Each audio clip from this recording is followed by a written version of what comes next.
Welcome everybody to the weekly WP Roundup with BJ Keeton. That's me, and every Friday afternoon we get together and we just hang out, we talk about WordPress, we have all of these cool lists of news and tutorials and resources, and genuinely get along with each other, ask questions, and have a good time. So say hello in the comments, feel free to ask any kind of questions that you may have. Like I said, we try to get along and do as much as we can. And and any of the links that we're going to talk about are in the description of this video. So make sure that you expand it, that you click through, because without those content creators and the work that they do, there's no way that we could do this. So I look at the comments. I see Jazzy in the comments.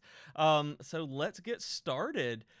This week, there were a couple of things that I wanted to talk about. The first being that WordPress is soon going to update to 5.2.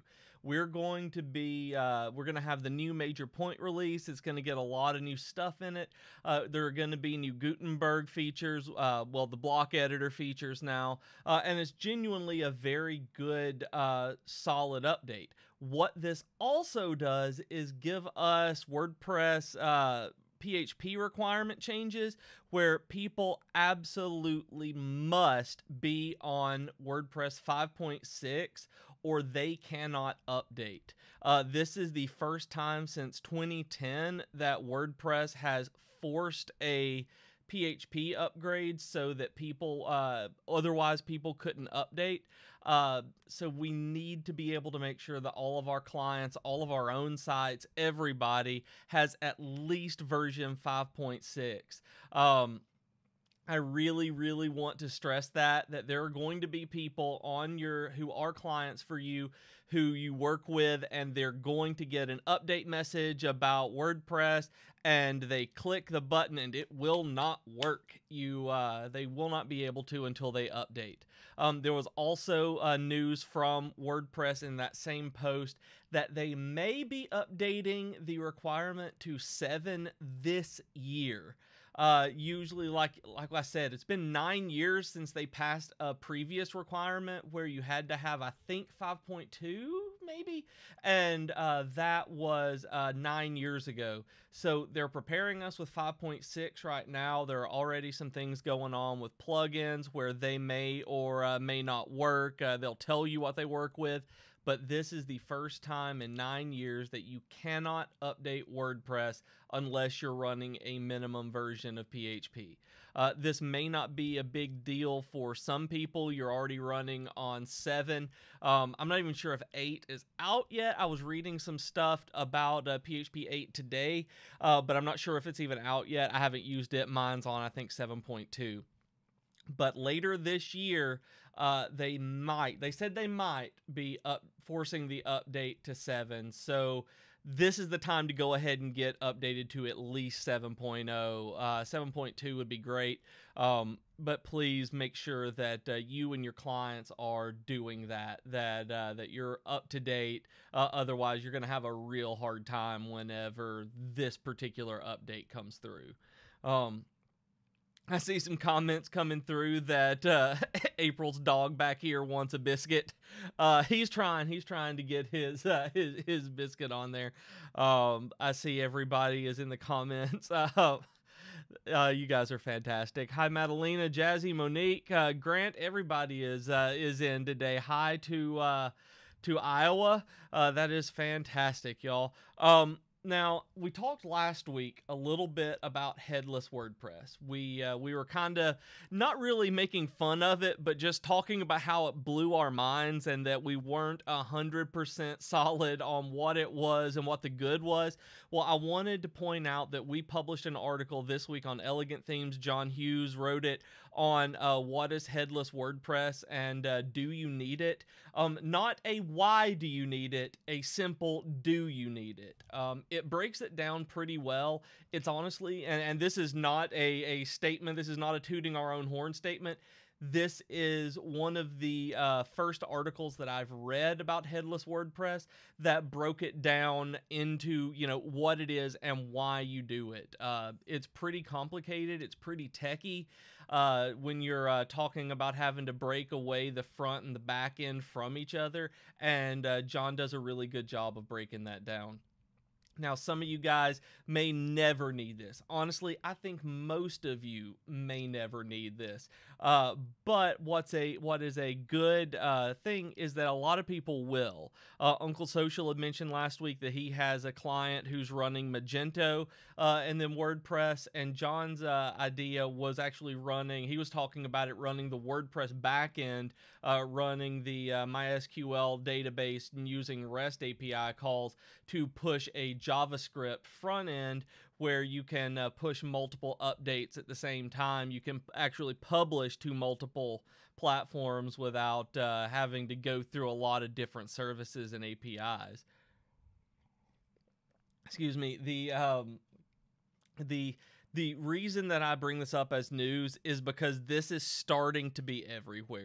Like I said, we talked about it last week, and I don't want to dwell a long time on it because a lot of you might not be using this, but this is a really good breakdown of what it is. I wanted to let you guys know that this was published. I think I mentioned it last week that we have one coming down the pipeline, and it was published. It's good stuff, and I think that you'll get a lot out of it, so you don't get blindsided by a client like Uncle Social did and see Magento and be like, "This isn't WordPress." So hopefully you'll be able to understand it a little bit better, and that it won't break your brain when you get an article talking about it in the future. I see from Senegal, wow, Madalena looks like Bluehost is on PHP 70, like like Uncle Social said. PHP 70 is a huge upgrade from 5.6.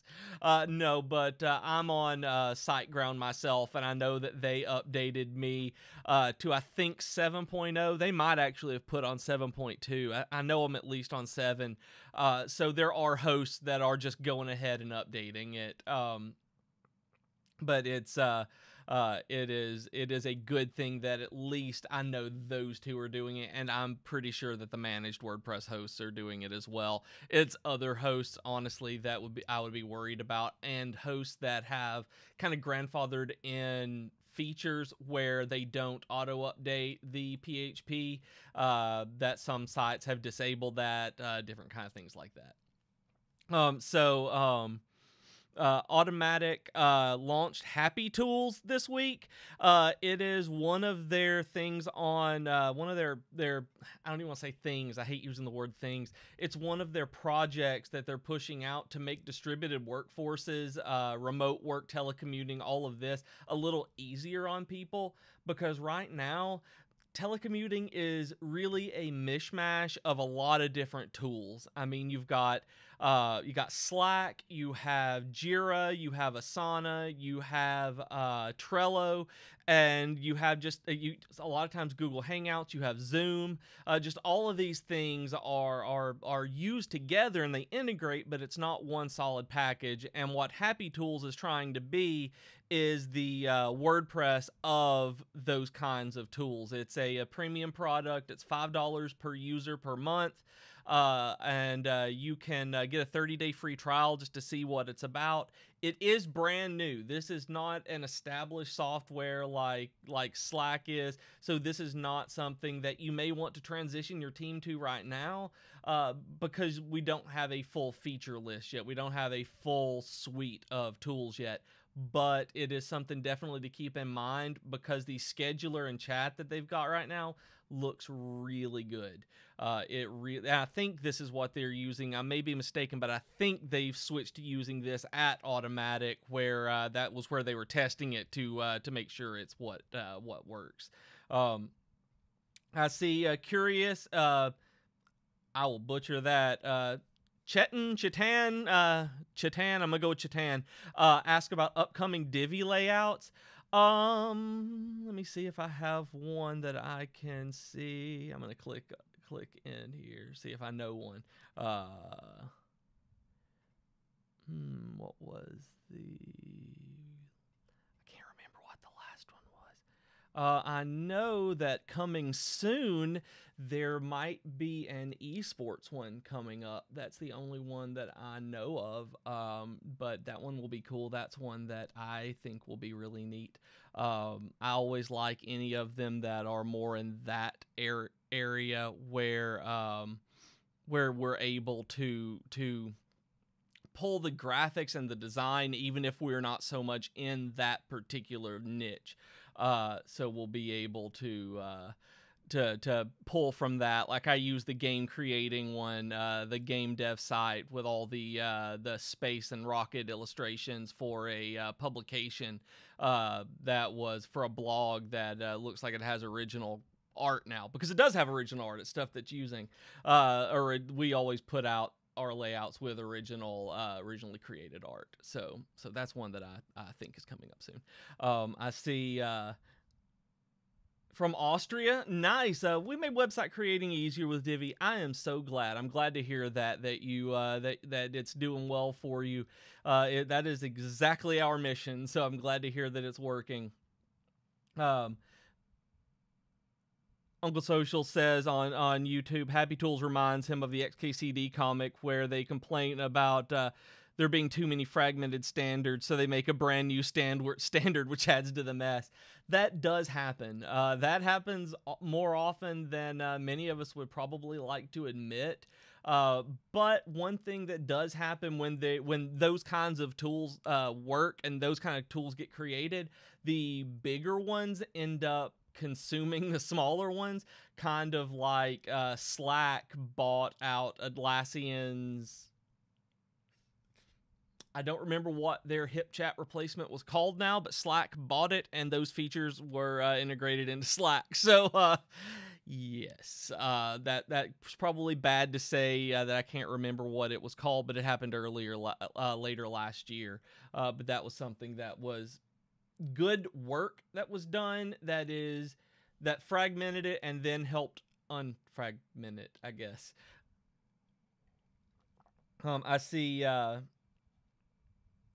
Torpedia says it's like with Linux, people complain that there are too many package managers, but now they've created 3 universal formats, and yeah, it's there are so many things like that. And I saw there was an article that I actually didn't read the full article yet. It's one that I'm going to go back to that was just titled Yet Another JavaScript Framework. And I'm just like that. And that's exactly how I felt. I was like, another one? How many of those frameworks do we need? New libraries? Sure, let's do it. But actual frameworks? Man, we need to focus up.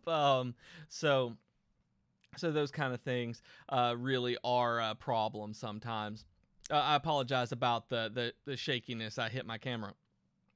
So I want to move forward out of the news because that's what it was. I mean, it was the PHP version upgrade, an actual introduction to headless WordPress, and Automatic and their happy tools.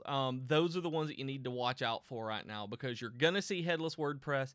You're going to need to update your PHP regardless. And Automatic's happy tools may bring something that you and your team can really use. So hopefully some of that was useful for you and new information. If you're just joining us, if you're new to the show, generally what happens about this point is we break into the tutorial section. I remind you to open up the description of the video so that you can see all the links that I'm talking about. And if you want to be notified that we go live, we do this stream every Friday at 3 p.m. Eastern. Make sure that you tell Facebook or you ring the bell on YouTube so that you'll be notified when we go live, because just liking the page and just subscribing do not alert you when pages or channels go live. I think they used to, but they don't anymore. So I haven't gotten emails about that in a while or notifications. So now you got to ring the bell and take that one extra step. So I'd really appreciate that. Now moving into the tutorial section.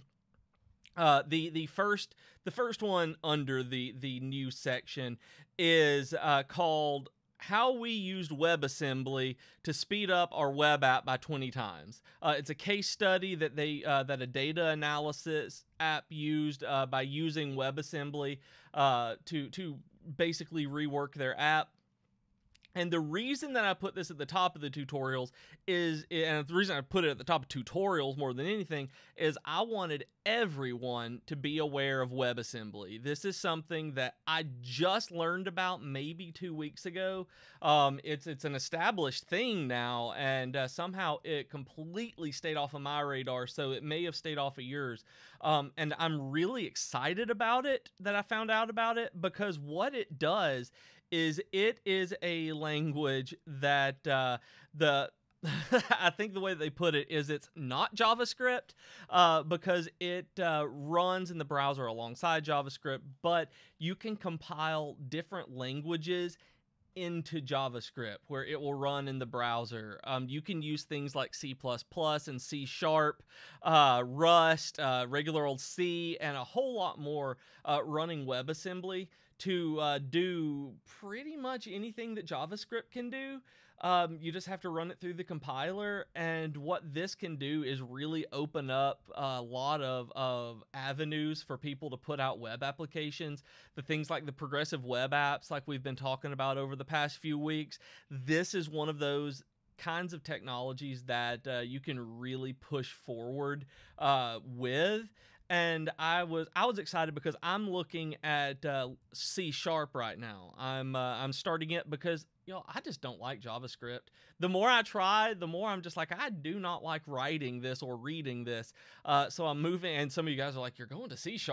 But I'm looking at C# right now as a replacement because of the Xamarin development tools that you can use on Mac that lets you write in C# to iOS, it being close to Java so that you can do the same in Android, and then you can use WebAssembly to use for web stuff, which actually works. The WebAssembly is readable in pretty much every current browser out there. We're not going to talk about Internet Explorer or Internet Explorer 8, but even some Edge and Internet Explorer versions can run WebAssembly. So it's really, really a good thing. And like I said, this was one that I'd never heard of until just a few weeks ago.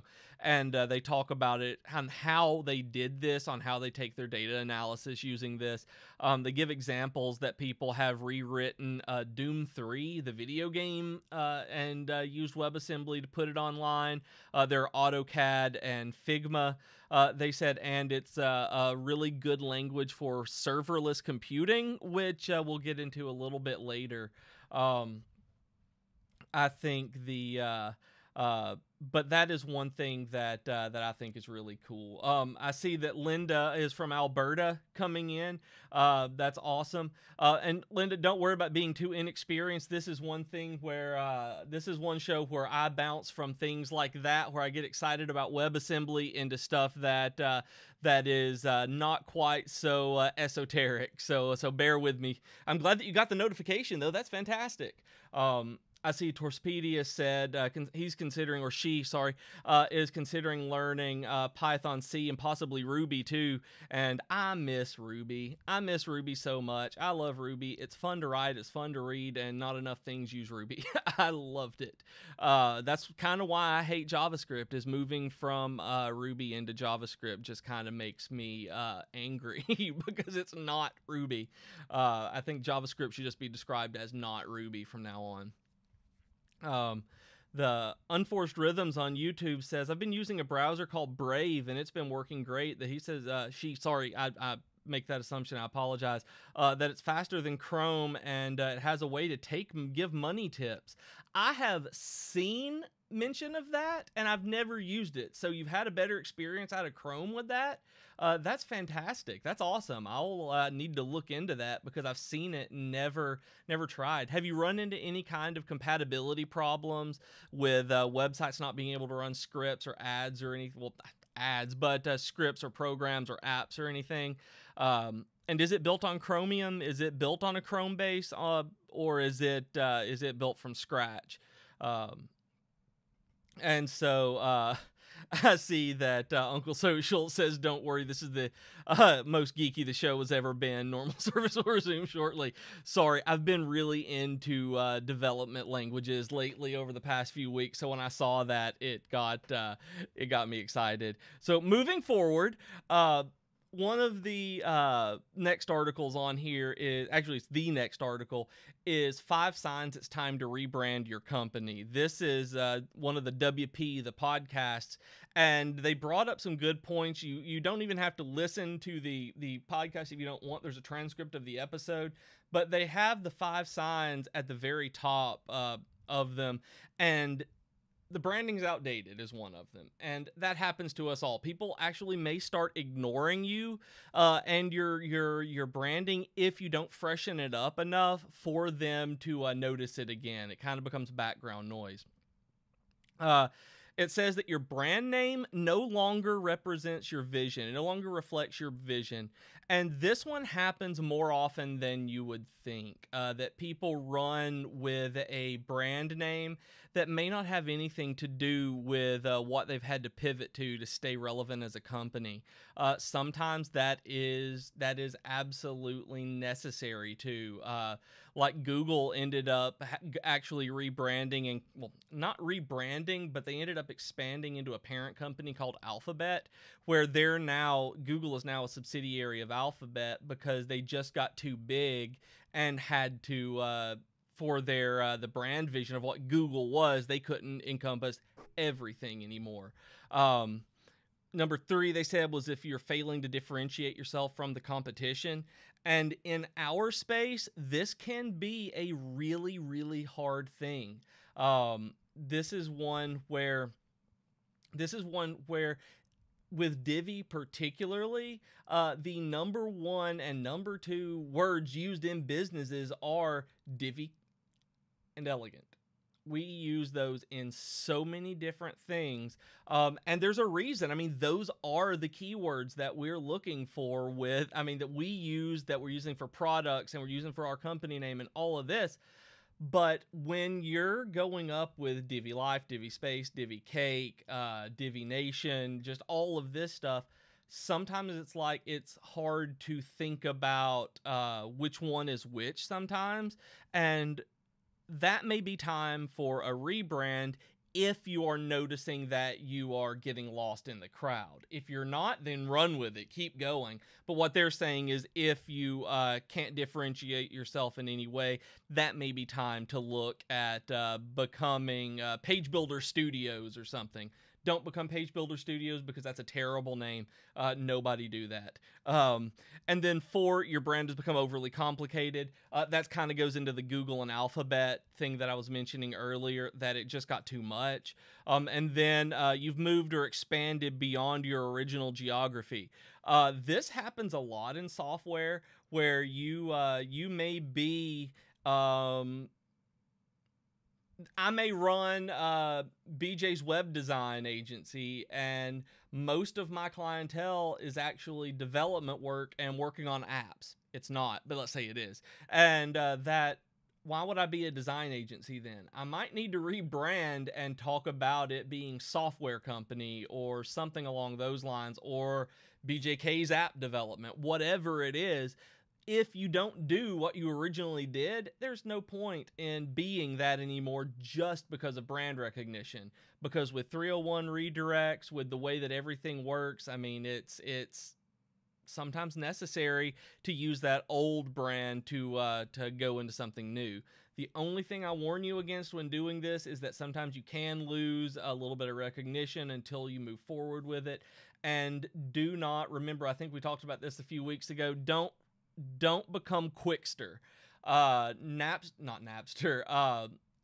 tried to rebrand into Quickster a few years ago when their streaming service was really catching off, and they wanted Netflix to be the one that you got DVDs from, and Quickster was going to be where you streamed from.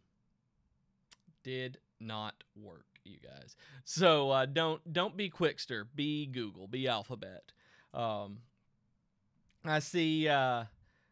Uncle Social says he uses Brave. Going back to the Brave comment on that we had earlier about the Brave browser says he uses Brave on Android, prefers it for privacy on your Google surveillance device. I use Firefox Focus for that on my Apple surveillance device and my Android one. It's an offshoot of Chromium, like that. I see. Hi, Reed. Hi, how are you doing? And privacy. I've really got to look at this because it handles pop-up and ads differently, so it's faster and really less stress on the processor. Unforced says that's great. That is never a bad thing, especially when you're running Android. I got a little distracted, but when you're running Android, anything to keep processor cycles down saves battery. So I also see that Uncle Social says, hope the show never rebrands. The hashtag TWWPRWBJK is easy to pronounce and memorable. We actually, remember when we actually rebranded to that? We actually had to go into this with WP Roundup because of we used WordPress in it. And remember, if you use WordPress in your name, you really need to consider a rebrand because you can't do that. You can't be WordPress anything. You can't be WordPress anything or WordPress anything because the term WordPress is trademarked. You can use WP. That's why there's so much out there like that. WP the podcast, the WP Roundup, things like that. That's not trademarked, and they want you to use that, but not WordPress. So if you have WordPress in anything in terms of your title, your name, your URL or something, that's time for a rebrand. I will add number 6 to this is if you are infringing on anyone else's trademarks, that you should probably consider a rebrand there as well. I see H. Jardel from Brazil. Hi, how you doing?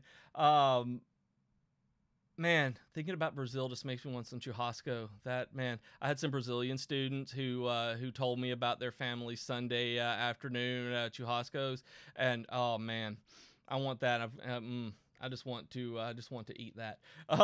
So I see social Brevids. Good to see you too. Reed, I'm glad you were able to make it. And Jan on Facebook. Hi, how you doing? So yeah, the let's say the 6 ways don't infringe copyrights or trademarks. Now we mentioned a little bit earlier. We were talking about how the WebAssembly let you go serverless, and again, there's a smashing article that talks about going serverless with Cloudflare workers, and you can actually run a serverless WordPress. And so I'm like, what? So I go in and I look at it, and this was actually really new to me on it. But what it talks about is how it's a sponsored article, and that I want to commend Smashing for the way that they do this. Their sponsored articles are full on. They're full on articles. They just happen to be on a topic that's sponsored, but by someone for something else. But they are full on legit articles, and I like them for that. But this one's about serverless WordPress or serverless websites, and what it is, it's not actually serverless. You don't have a dedicated server. It is not even quite cloud servers. It's where your data is being routed and moved around, and it talks about paying for what you use. It is an as-you-go kind of thing, where Cloudways does hosting like this a lot. Cloudflare now does it with their workers here, and CDNs are a big part of it. But that's an article that if you're into that kind of new technology and moving from a server and standard WordPress CMS, that's one to look into. And I see Social Brivids, awesome, like Brian. Thank you. So move forward again. Under tutorials, the about the halfway mark is the one that says "Hello Hackers." WPMU Dev has the new Hello WP podcast up. Again, Hello WP, not Hello WordPress. They break it down as they put it, WordPress security for dum-dums like me. I love that. And they talk about stuff that's pretty normal tactics, I guess, the stuff that we know about. And they bring onto the show Adam Warner, could not remember his last name, Adam Warner, who works at GoDaddy right now and used to be from SiteLock. And they talk about these kinds of practices that you can have. Number one is make backups. Y'all know that. Number two is keep everything updated. You don't want to have security flaws coming through with a plugin or a theme or WordPress. Update your PHP, that kind of thing. You don't want that at all. That you need to use strong passwords. You need to use a password manager, 1Password and LastPass. I'm a LastPass guy myself, although 1Password is really awesome, and I've considered going back to it. I do have vaults on both because I'm terrified of losing all my passwords. Also, you need to use firewalls and CDNs. We know that. We've talked about that in the past. And then going in there, the monitoring is one that I wanted to bring up. I wanted specifically to point out that they say that you need some sort of monitoring.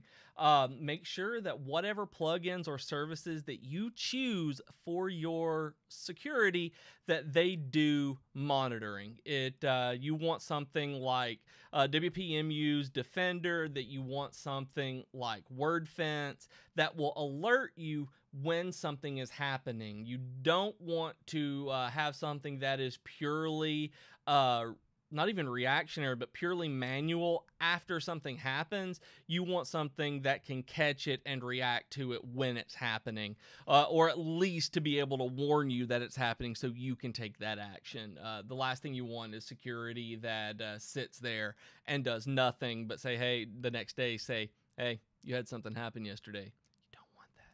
And then they talk about two-factor authentication and then using VPNs. That is absolutely wonderful. We have an article on the Elegant Themes blog about VPNs, walking you through some of the best ones and why you need them. If you don't run on a VPN, run on a VPN. You might not do that. You might not run a virtual server or anything like that, but at least for your contact with your website, connecting to WordPress through a VPN is more secure. You can't really run it on Tor though. With it the way, at least Tor browser, you can run it on Tor network, but you can on the Tor browser. So protect your sites, you guys. I know that there have been people over the last few weeks say that they've gotten hacked and been compromised and had malware. I always say hacked, but that's not the right word. They've had malware and their site's been compromised. And that's never fun. Like, things happen. This will happen to you at some point, but make sure that it is in the far, far, far future for that. So I see Torspedia says, Social Bryvid says that they like the alerts from WordFence, and then Torspedia says the only trouble with that is that WordFence often alerts you to something that you did to manage the site. Yes, it does. Those are always the fun emails to me, though. I get them. It's like, I did that. I know. It's kind of like when Google will email me. It's like, hey, you know, somebody logged in on this phone. And I'm like, it was my phone, Google. I know. Thanks. Every once in a while, those will be useful. Like I was getting not DDoS'd, but there was a lot of brute forcing trying to get in on one of my sites, and WordFence sent me an alert, and so I was able to take care of it and block IPs and HT access and all of that. But it was WordFence that did that. I may have said WordPress, but WordFence did that. It's good. It is good stuff. Social private, yeah, it's good to know someone's pretending to be you. I've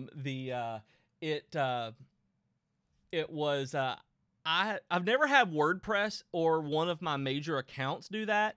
The only two that I've ever gotten actual like password requests, changes, or things like that, people actually pretending to be me, was on the Epic launcher. Someone's trying to use my Fortnite account, which good luck with anything that's not on there, and was my Steam account. I've had people try to take my video games from me, but never my WordPress sites.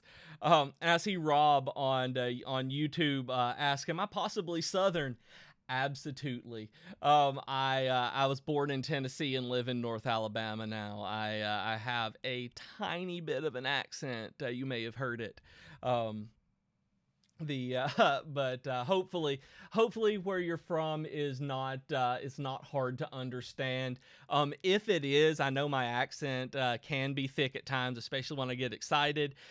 If you are from somewhere and my accent is hard to follow sometimes, we record this video. Well, obviously we're recording, but the video is archived on our YouTube and Facebook pages, so you can go in and watch it with captions. YouTube automatically gives subtitles to it once it's been pushed up. I can't guarantee how good they are based on how well Siri understands me sometimes, but it will be there. I know some people have told me that they were automatically put there.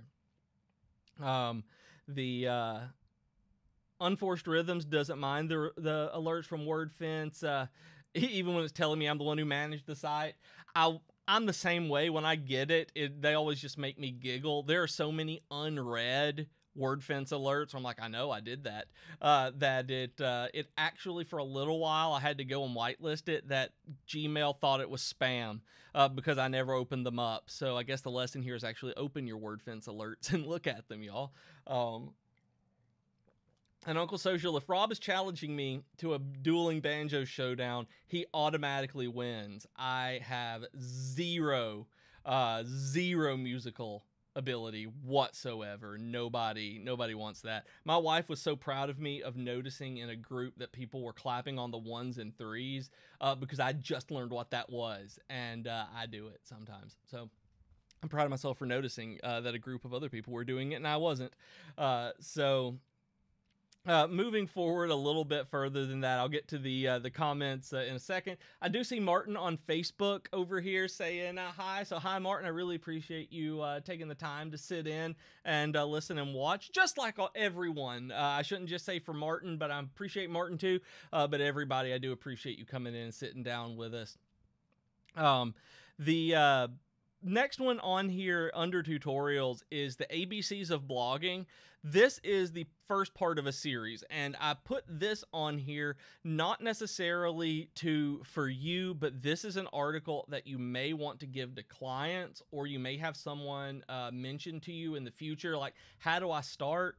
This series, when it says ABCs, that's what this is. This is a beginning, fundamental, foundational, I mean, early as you get, ABC of blogging.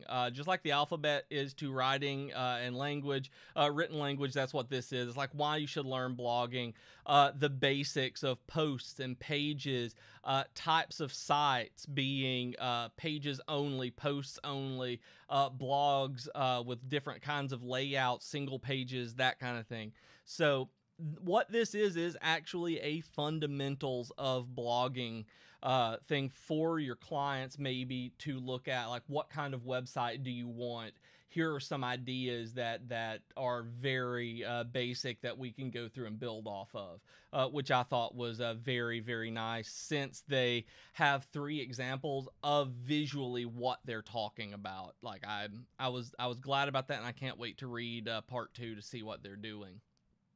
And then Iconic WP has how to add wish lists to your WooCommerce store. I put this on here for me and for everyone out there with customers like me, because I love wish lists. I love them.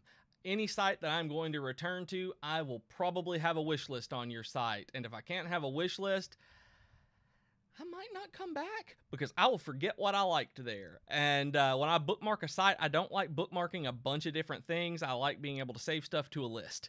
And so I figured that there are other people like that out there. Since wish lists are not automatic in WooCommerce, here is an article on how to get that done. So on behalf of all of the finicky shoppers like me, put a wish list on there. So I see comments that I'm getting to. So that's all the tutorials. So I'll answer comments, look at them, talk with you guys, and then we can move into the resources. I see Unforced Rhythms was talking. I talked to a woman who had been hacked on Fortnite. They used her PayPal account to pay for time, but all the Fortnite prizes came to her because they didn't change the address. That's wonderful. Like, that is that's a nice gift that she was able to give herself. Like, don't change the address if you're gonna. That's a smart one.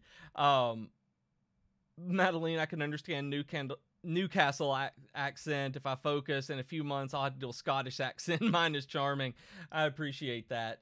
It's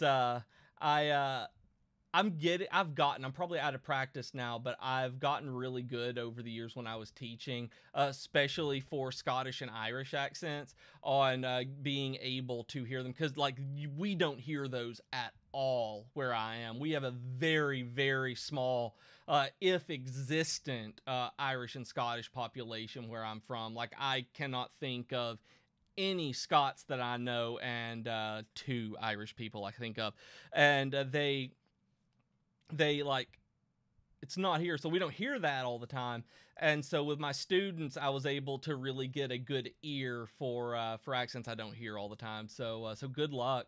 Hi, there's no way. Hi, Diego in Argentina. Tanatos says, I used to be such a Divi and Elegant Things fan until I came across Elementor. You should try it.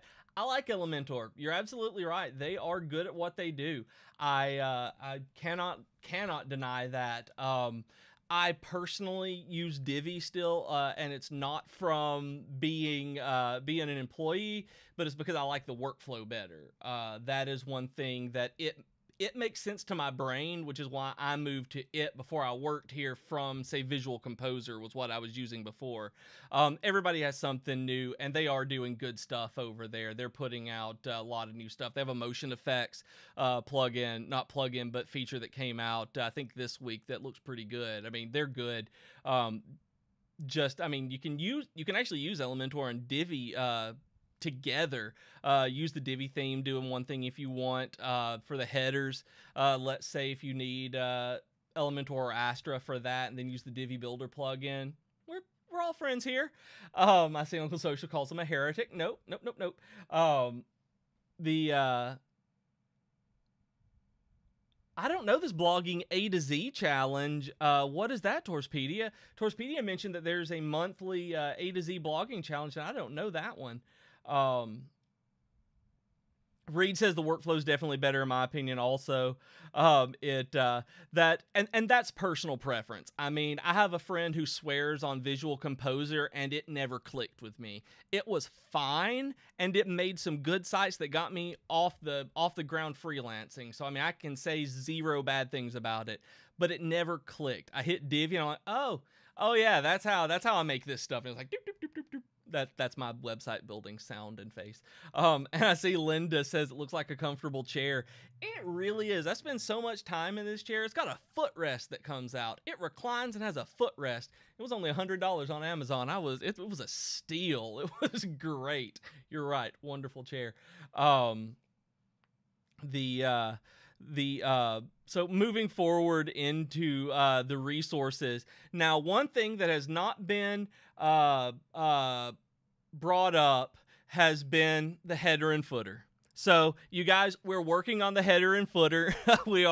That will get out there, the header and footer for Divi. We know that you guys want that. But until then, until you get that, the first resource under here is a Divi Cake article that has menu styles that were done in Divi.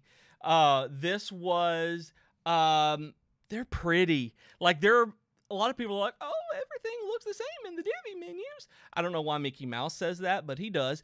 And that this proves that it's not. I mean, while there are some that are similar that you can see, the number one I would never have guessed was a Divi menu. The one from Skyfox Design under the number one, the first one that they have, their first option, is really cool. It's a hover menu where it's a Divi menu built with hover effects that they tab up and look like folders. It looks really cool. Palo Pictures looks really awesome. Bierking, there's no way I can pronounce that, but theirs is separated out, looks really cool. And I Am Chris Munoz is also fantastic. It is a full page menu that looks like nothing I've ever seen on Divi. So you can do really cool things with the menu. It is just not as easy as we want it to be for you to do. So that is coming soon. You have to be a use CSS to get all of that done. So those will be a very good inspiration for you guys. I hope, at least. And hopefully maybe some of that will get you a little bit more, a little bit closer to tide you over a little bit, I guess is the way to put it. Tide you over until we can get the header and footer builder. So hopefully that'll work. Now there is a Yoast article that they put out. Of course, there's a Yoast article that's called "What is Keyword Stemming?" And this one I love. Now, keyword stemming is exactly the opposite of keyword stuffing, but which is bad. We know keyword stuffing is terrible, y'all. They actually penalize us for keyword stuffing. It's like saying, I love Divi. Divi is the best. Divi is the only website builder that I have on my Divi website. Can you guess what keyword I'm trying to rank for with that? You don't want that. So they talk about the idea of stemming and how it is what it's called. And I didn't know this term. It's what is called when Google recognizes a synonym. When it recognizes the word buys, buying, and bought as variations of the word buy and gives you results for all of those. That is a single keyword that has extra stems coming off of it. So their plugins now do that, so you don't have to worry nearly as much about keyword density. So that that's going to be a little bit easier to reach, where it doesn't look like you're stuffing the same synonym over and over again, where you don't have to work the term in buy running shoes. You can actually speak semantically and naturally and conversationally when you're talking about buying running shoes, and that will come up. I've had to go back, not go back, but I've had, when writing in the past, trying to hit a keyword, you have to use a lot of infinitives sometimes. Like if you're looking to buy running shoes or something like that is very unnatural in the cadence of most blog posts. So Linda, I see that you have to leave. I'm glad to have you come in. Hopefully you'll join us next week. And then, but that was what it was talking about on Yoast, was the keyword stemming, and just keeping that idea in your head while you're creating your content is never a bad thing. It was wonderful to learn that term, because I didn't know it, and now it's going to help me do a lot more research on what I need to do about that. Moving down a little bit, because we are running a little further out of time, because of course we are, because I ramble and talk about things at length. Get Flywheel, well, I say Flywheel, but the URL is Get Flywheel, has redesigned their blog, and it's not a big deal. It's not a huge update in terms of visuals. I mean, it's very good. It's very clean. Nothing that Flywheel puts out is ever less than slick and clean. But what I thought was really interesting about this is that they made a point to do their blog in the new block editor. They're working with this blog in Gutenberg. So they have done a redesign to better accommodate that. If you look at the post itself, the reason I bring this up is not to just showcase their new blog, which may give you some ideas on how to rebrand yourself or redesign a blog. What they've done is go through the process of how they draw stuff out, who they talk to, what they do, the development, what different mock-ups looked like as they went through the process, so that you can see how it was narrowed down to what was chosen now. And I am all about this. anytime a company opens up and is transparent about their processes, it helps the consumer understand that company better, build a relationship with them, and really see what kind of services they offer, because you see what kind of effort they put into their own stuff. So that's the kind of effort they put in with the product that you're buying. Like I said, can't recommend Flywheel's blog enough. The layout is great. The layout is what their blog is called, so there's a new layout for the layout, and even a new logo where they took the by Flywheel off so that it will stand on its own, which is an interesting way of rebranding. You want a separate but subordinate brand. That's something interesting to think about. I did know that Uncle Social brings up a good point in the UK where he's from. Says around these parts, divvy divvy div is slang for someone who's an idiot. You big div. I'm speechless. That's fantastic. So writing HTML just has you like very angry all the time. It's like div class, and that was a terrible joke, and I apologize for everyone who is watching right now for that joke. So we're almost out of time, so I want to wrap up with a couple of articles. Number one being a CSS tricks, or I cannot say that, CSS tricks article on decaying sites. And what this is code on websites not working anymore, links on websites not working anymore, where you can look at things and see when they are too old, and making sure that they're not functional anymore. Because I've been running into a lot of things lately as I've kind of moved into the I've been looking far more into like the game development side of coding and things like that, and there are a lot of deprecated websites that have features and code that is supposed to work and doesn't, and it's very frustrating, and this is talking about that, so you will enjoy that.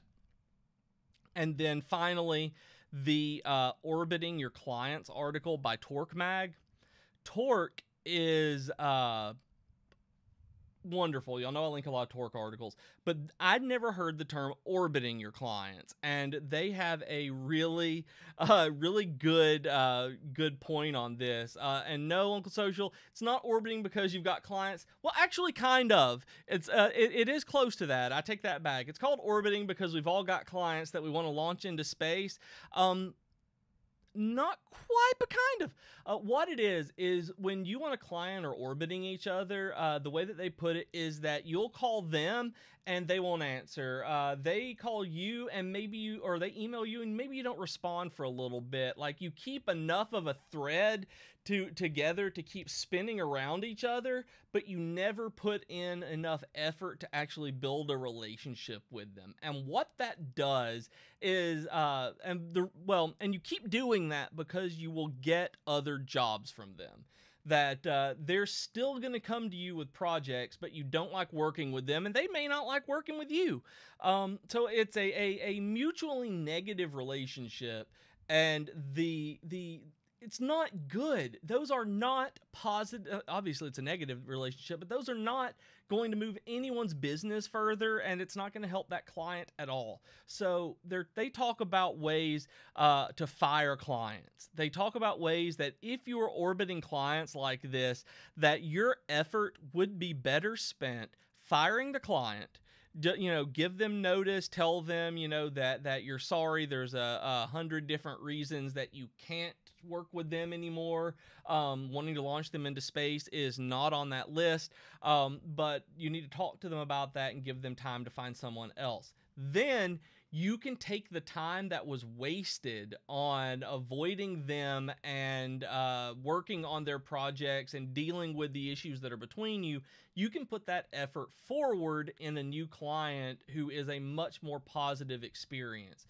So this article, I think, is very important. One of my freelance friends, who I talked to a great deal when I first started, had this happen, like right as I was starting as well. She was having a huge problem with this one client, and she just had to let that client go. it just wasn't working anymore. And it ended amicably because they talked about it. They were able to establish that this isn't an I hate you, I'm leaving kind of thing. This is a I have to focus my energies over here thing, and it worked out really well. Hopefully, those will not be the norm for you guys, but I hope that you'll be able to get rid of those if that's something that you have. Reed has the best way to put it that I've ever seen. It's a convenient toxic relationship. That is that's a perfect way to end. You guys, it is a convenient toxic relationship, which is the exact opposite of the way I feel about you guys. Every week I have such a good time sitting here with y'all. It is time to go. I'm out of time, but there are articles that I didn't get to in the description, so make sure that you click through and read them. That they're awesome. Everything that I include I think is awesome because I don't want to waste your time. Speaking of, thank you for spending that time with me and with us. We really appreciate it. I appreciate it, and I've always appreciated it. I hope you guys know the comment sections are the lifeblood of this show, and I really appreciate you guys talking and asking questions and helping each other out like that. That said, I will see you guys again next Friday afternoon at 3 p.m. Eastern. We will also have other live shows on Tuesday at 3 p.m. Eastern with, I think Donyetta is doing a live stream this week with a use case, and Mac goes live at 6 a.m. Eastern on Monday mornings with Divi releases. So make sure that you set an alarm or ring the bell and let Facebook know that you want notifications. So I really appreciate everybody coming and doing this. Like I said, I see everybody. I just love you guys. I will see you guys next week. Y'all have a fantastic weekend and a fantastic week. And if you need anything at all, y'all know where I am. Bye, everybody.